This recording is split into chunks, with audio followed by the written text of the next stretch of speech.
हे भगवान, आलतू जलाल तू आई बला को टाल तू, आलतू जलाल तू आई बला को टाल तू। राधिका मौसी को चीखते सुनकर श्रवण बाहर आता है भागते हुए। अरे माँ, क्या हुआ? क्या देख लिया? दादी माँ आ गई क्या सपने में? अरे बेटा, रसोड़े में देख तो कौन है? श्रवण रसोड़े में झांक कर देखता है और उसे कोई नहीं दिखता अंदर। अब रसोड़े में तो कोई नहीं है माँ। कोई सफेद साड़ी में नहीं है क्या? नहीं माँ, कोई भी नहीं है।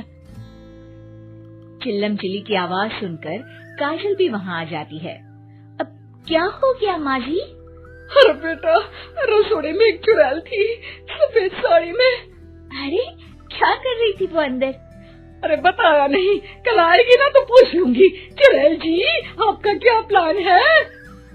माँ जी, रात बहुत हो गई है, आपने कोई बुरा सपना देखा होगा, चलिए सो जाइए। राधिका मौसी सोने तो चली जाती है, पर उनको रात भर नींद ही नहीं आती। वो कुछ भी उलझुल बातें सोचने लगती है। कहीं चुड़ैल की वजह से तो घर में टेंशन नहीं हो रहा, कहीं उसी की वजह से तो वो दादी नहीं बन पा रही। सुबह जब राधिका मौसी रसोड़े में छानबीन करती है तो पाती है कि नींबू का अचार गायब है। चुड़ैल नींबू का अचार ले गई, मुझे तो ठीक नहीं लग रहा कुछ। चुड़ैल को भी पता है कि जिंदगी का असली मजा तो खट्टे में ही है। राधिका मौसी झट से श्रवण को फोन कर देती है। बेटा, मुझे समस्या समझ में आ गई है, हमें एक तांत्रिक की जरूरत है। अरे क्या बोल रही हो माँ, तांत्रिक की क्या जरूरत है? आप पूजा पाठ तो कर ही रही हो ना। आलतू जलालतू मंत्र सारे फालतू जैसे कुछ मंत्र पढ़ो, चली जाएगी अपने आप चुड़ैल। अरे नहीं बेटा, कभी चुड़ैल को कम नहीं समझते।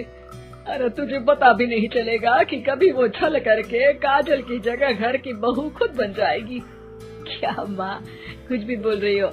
कहाँ काजल और कहाँ चुड़ैल? वैसे एक बात बताओ, काजल को अगर गाने के लिए बोल देना तो चुड़ैल काजल की आवाज सुनकर घर तो क्या, धरती लोग छोड़कर चली जाएगी।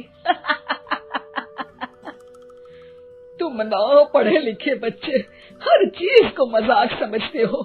तुम रहने दो, मैं खुद ही तांत्रिक को बुला लेती हूँ।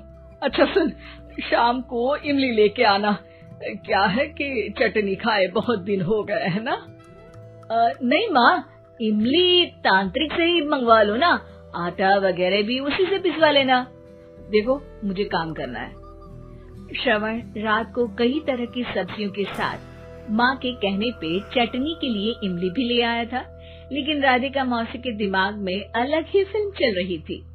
उन्हें अब सिर्फ शक ही नहीं यकीन होने लगा था कि शायद चुड़ैल ने श्रवण पर अपना जाल बिछा दिया था, जिस वजह से श्रवण उनकी बात ही नहीं मान रहा था।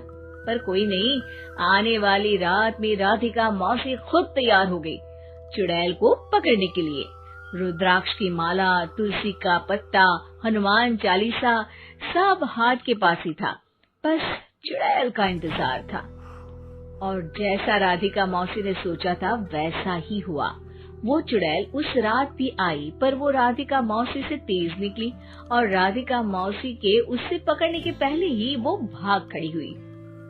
जरूर बहू पे साया है उस चुड़ैल का, तभी तो श्रवण के कमरे में गई है। और अगली सुबह राधिका मौसी पिछली रात हुए हमले में किन चीजों का नुकसान हुआ उसका हिसाब लगा रही थी। उनके खेमे से एक आम के अचार की शीशी भी गायब हो चुकी थी और वो इमली भी जो कल श्रवण लेकर आया था। राधिका मौसी इस बारे में सोच ही रही थी कि श्रवण जल्दी से रसोड़े में आकर दवाइयों की पोटली ढूंढने लगता है। अरे बेटा क्या हो गया? अब माँ, वो काजल की तबीयत खराब है, बहुत घबराहट हो रही है उसे। हे भगवान, मैंने पहले ही कहा था कि तांत्रिक को बुला लेते हैं, पर नहीं।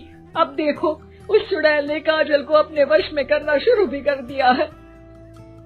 हालांकि श्रवण भूतों में विश्वास नहीं करता था, पर अब वो भी डर जाता है और राजी हो जाता है एक तांत्रिक को बुलाने के लिए। कुछ ही घंटों में तांत्रिक आ जाते हैं और राधिका मौसी तांत्रिक जी को सब बता देती है। घोर संकट, घनघोर संकट, चुड़ैल को मारू जोर चाकट, ओम भट स्वाहा खटखा के आहा। अरे ये क्या मंत्र है? मेरे खुद के ओरिजिनल मंत्र है, कल रात को ही लिखे हैं, अच्छे लगे तो दाद चाहूंगा। एक और मंत्र सुनो, अर्ज किया है आब्राकडाब्रा, दिल्ली बम्बई आगरा, चंदा मामा सोवरले सुरन मामू जारा। ये मंत्र है? अरे कोई 40 वालीसा पढ़ो ना। वक्त कम है, 40 नहीं पड़ेंगे, 20-25 में काम चलाना पड़ेगा। अलग निरंजन जाके लंदन, मुफ्त का मंजान घिस मेरे नंदन। अरे जल्दी करो तांत्रिक जी, जल्दी करो। तांत्रिक अपने उल झलूल मंत्र पढ़ने लगता है। श्रवण को तांत्रिक पे शक होता है। वो अपने एक डॉक्टर दोस्त को कॉल कर देता है ताकि कोई अनहोनी हो तो इमरजेंसी में चीजें मैनेज हो जाए। तांत्रिक धुनी रमाता है, जिसकी वजह से कमरे में काफी धुआं हो जाता है और जिसकी वजह से बहू की घबराहट बढ़ जाती है।